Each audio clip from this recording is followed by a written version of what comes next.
You don't have to do it like the masters have done in the past. You've got this thing, next page, Ricky, please, called modeling. Modeling. It is where I contend most of you are really stuck right now. There's a lot of sub-issues in this whole thing. But you're modeling after what has come before you. Your perception of enlightenment, it's not going to be that way. I don't care what you think your perception is. It's not going to be that way. Other than perhaps free, being free. But I contend also that you really don't know what it's like to be free. You have very limited, confined concepts of freedom, really. So you imagine freedom, and I feel your energy when you say, yeah, yes, I want to be free. Now you want to be a little less of a slave, but not totally free. So you carry a model of what it's like to be enlightened. Could you please, starting from this moment, let that go? Because it's not what you think at all. The model that you have is something based on the guys I hang around with. And all of us, and yes, women as well. I use the term guys in a Midwest United States way. Everybody's a guy. Isn't that kind of strange? That's just wrong, yes. The esteemed beings that I hang around with, they do not want you doing enlightenment like they did or like I did. They have no concept of living ascension. That's why if you go to them and ask them about what it's going to be like or what it is like right now in a quasi-enlightened state, you know what? They have no idea. Don't believe them if they start giving you advice. Don't even believe me. Because you're doing it different. The energy, particularly starting with this event of December 21st, but actually going way back when, the energy is very different. Consciousness is different, and the word enlightenment is different. When I say enlightened master, most of you have some image of a guru sitting up on top of a mountain in total bliss. You know what? I'll tell you right now, one thing I do know by watching you, you as an enlightened being are not going to be a bliss ninny. You're not.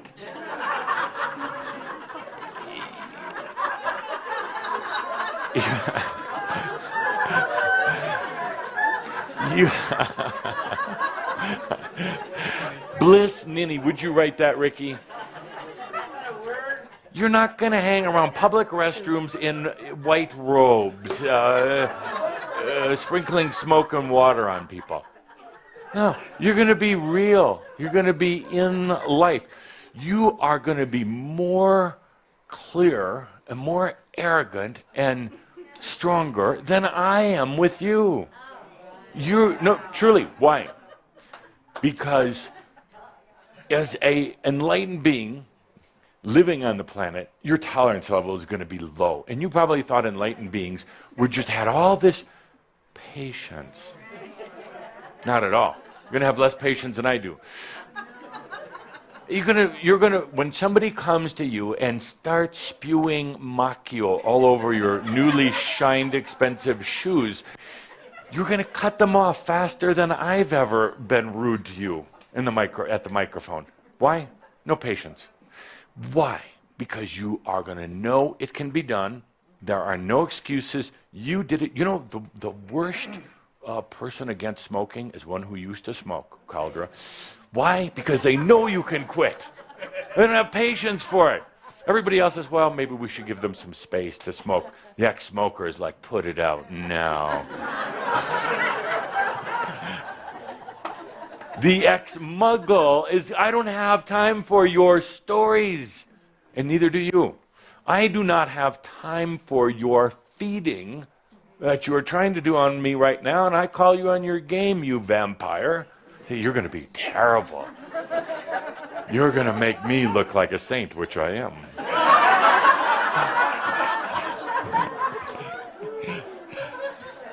You've been modeling yourself after, and I'm sorry here, children under 18, please walk away from the internet right now. You've been modeling yourself after Yeshua. Oh. Please, that is not Andra, she knows. That is not a good example. It's actually not necessarily what really happened either. But along the way, there are certain beings and religions and churches that said, yeah, boy, that's what we'll do. We'll put him on a cross like you ever tried doing something bad. And it was about human suffering, really. That's not what Yeshua wanted. So there is this model also of Yeshua as this holier than thou being. He wasn't. He fornicated. He drank. He got drunk and puked. Yes. Yeah. No, he really did. And he told racist jokes.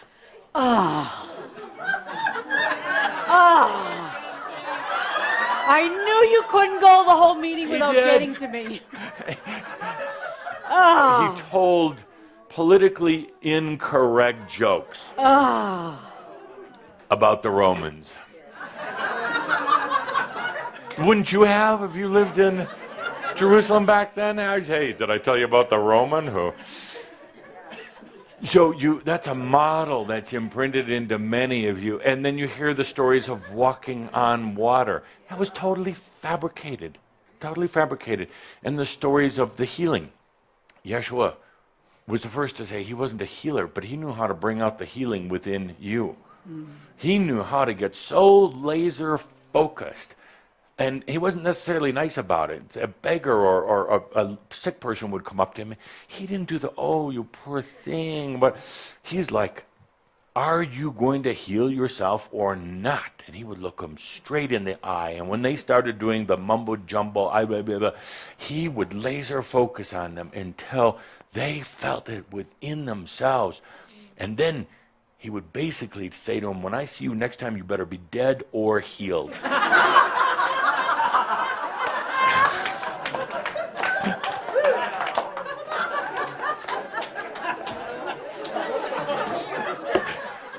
That, you laugh, that is what you're going to be doing, because you're not going to have the patience for all the games, all the feeding that's going on, all the excuses. What we're going through here today, my dear friends, we're talking about getting stuck. We're talking about the other things.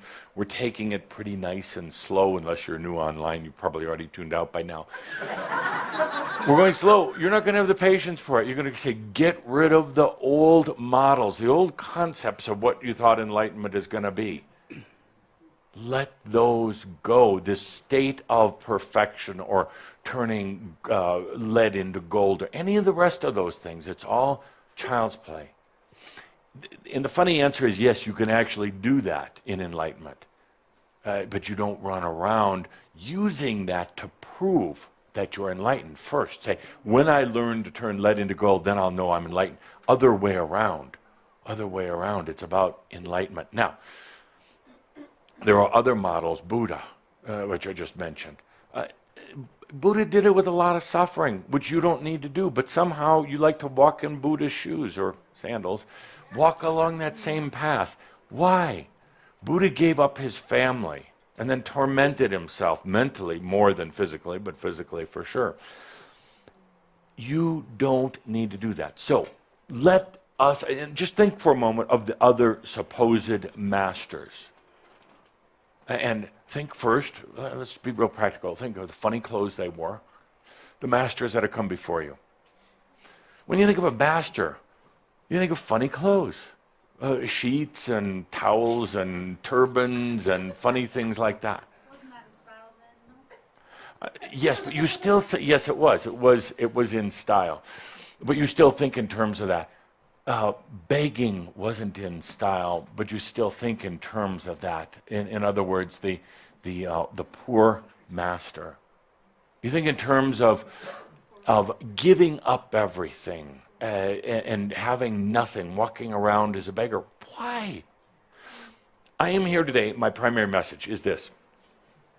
The Ascended Masters and I have gathered together.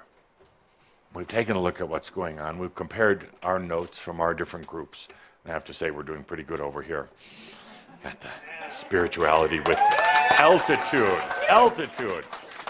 So we've said, what is really holding people back right now? A lot of it, we could write books. We will write books about it. So many reasons for getting stuck. And it's natural. But right now, there's also a little bit of a modeling issue, or